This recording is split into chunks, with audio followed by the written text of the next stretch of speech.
Hey! So a few of my friends are interested to watch the restoration of this furniture, especially considering I've got arthritis, and I think they're all a little bit curious to see how the heck I'm going to do it, despite mobility and pain and all that sort of jazz. Anyway, I have started and I thought I'd show you the beginnings. Okay, so I don't think I can flip this camera around on my phone. So I'm going to turn it like that. And as you can see, I've started. So all this is the paint stripper. And the paint stripper has just been painted on with a paintbrush as per normal. I literally just drizzled a whole heap of it here and here. And then I just painted it everywhere and then made sure to constantly re-soak the brush to get the edges here. I'm guessing I'm probably going to have to do a couple of coats. This is going to dry and blister, and then I'm going to use metal scourers to scrub it off, and then probably use some triclinium as well to wash it off, let that dry, redo it, and then hopefully that'll be enough and I'll be able to start sanding off the rest. But this is the tabletop. I haven't done the bottoms yet.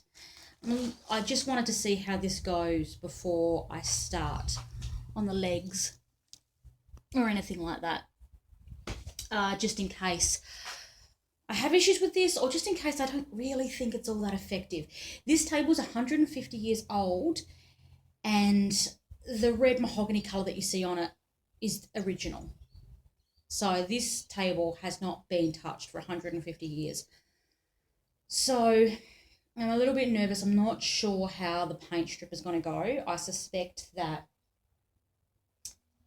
it really won't have much of an impact at all because the paint is so heavily soaked in and may just have to sand it down. But giving it a crack and we'll see how we go. And it's for that reason that I'm waiting to see before I start on the bottoms. And of course, because the bottoms I'm actually just going to paint white. I am not a fan of the shabby chic style, but it's probably the easiest style for me because I can just paint the bottoms white. And I'm doing an acrylic high gloss white as well, which means for all the little holes, I don't know if you can see those holes, there's one even better one about here, if you can see it. Some of the holes are quite deep. So, look, it's too hard for me to repair them.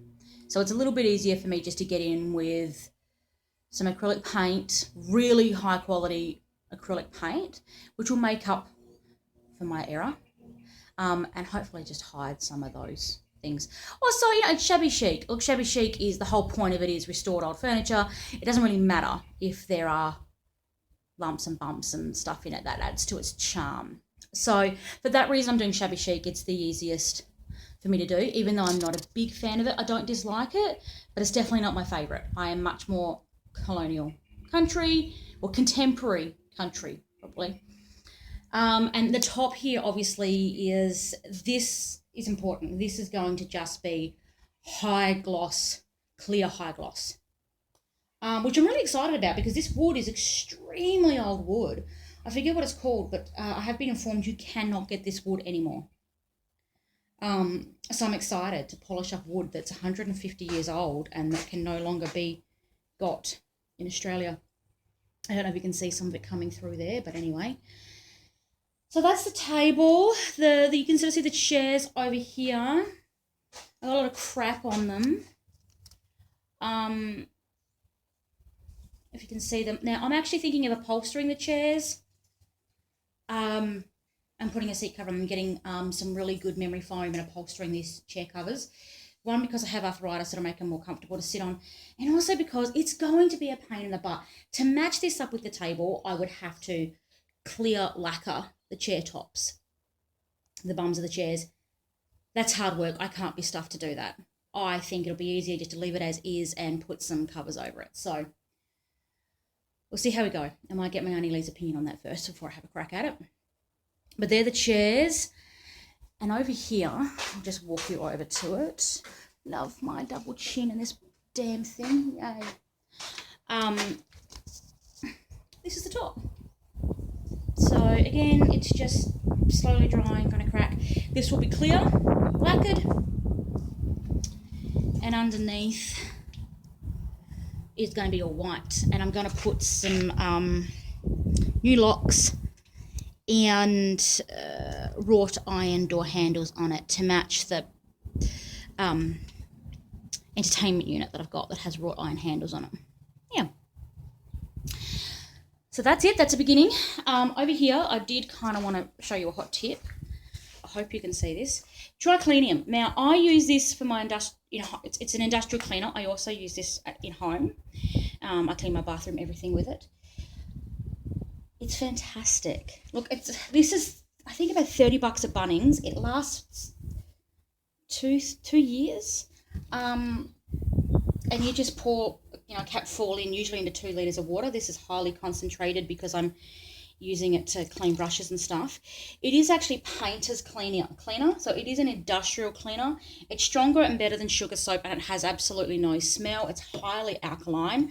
They do recommend you use gloves for it, the same as using paint stripper. Always use gloves. I'm using industrial gloves because I had them. But this is brilliant. This is really, really good. And if you're going to do this, look, they say you can just use sugar soap, but I did buy sugar soap wipes. They say you can also just use domestic house cleaner to, wipe off the paint stripper.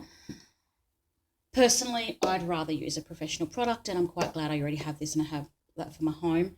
And I do swear by this, by the way. I don't care what you're doing. If you're not a cleaner, you don't like cleaning, or you find cleaning hard because you're arthritic, got mobility impairments, get this stuff. Like, seriously, you'll never regret it.